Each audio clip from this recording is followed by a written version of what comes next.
जय श्री राधे कृष्णा। आइए आप सभी को एक प्यारी सी कथा सुनाते हैं। छोटी सी है, बहुत बड़ी नहीं है। ज़्यादा विलंब टाइम नहीं लूँगी आप सभी का।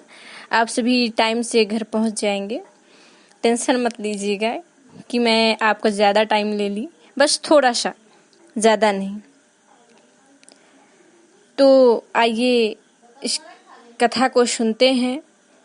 भगवान श्री कृष्ण जी पार्थ को अपने सखा अर्जुन को समझाते हैं कि स्थित प्रज्ञ मनुष्य की बुद्धि जो है तो स्थिर रहती है और अपने मन पर उसका नियंत्रण रहता है।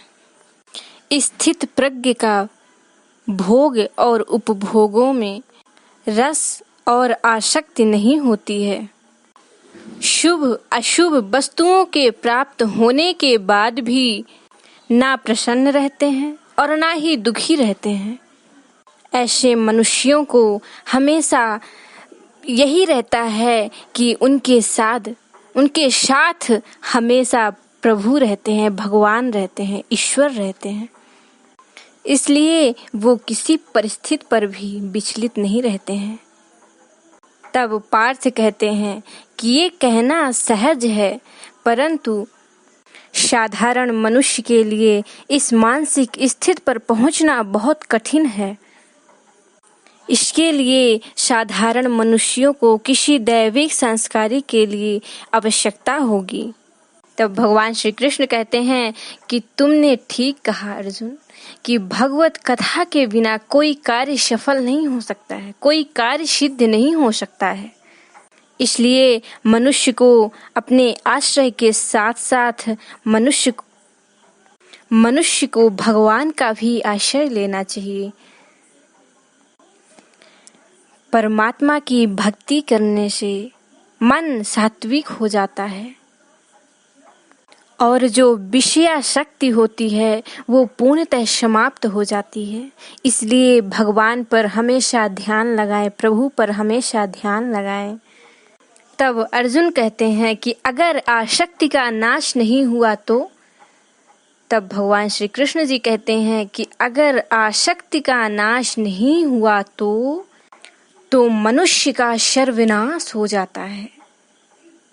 ये सुनकर पार्थ चिंतित पर आ गए और कहते हैं कि सर्वनाश। आसक्ति के मारे मनुष्य किसी भी मोह क्रोध लालच में फंसकर वो मनुष्य सोते जागते हमेशा उसी का चिंतन करते रहते हैं। जैसे कोई मनुष्य एक सुंदर स्त्री के प्रेम पर पड़ जाता है। अब आजकल देखते हैं कि कई लड़कियां या लड़के ऐसे होते हैं कि बस किसी लड़कियों को अगर अच्छा देख लिए तो उसका नेचर कुछ बुरा ही हो जाता है। ऐसा कभी मत सोचिए और ना ही करिए। एक प्रेम उस तरह बनाइए जो हमेशा आप सब दोनों का साथ दे सके।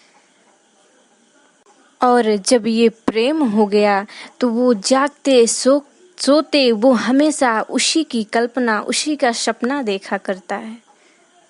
और इस प्रकार के चिंतन से हमेशा काम की भावना उभरने लगती है। काम और वासना के रुकावट में अगर आने से यही क्रोध का कारण बन जाता है।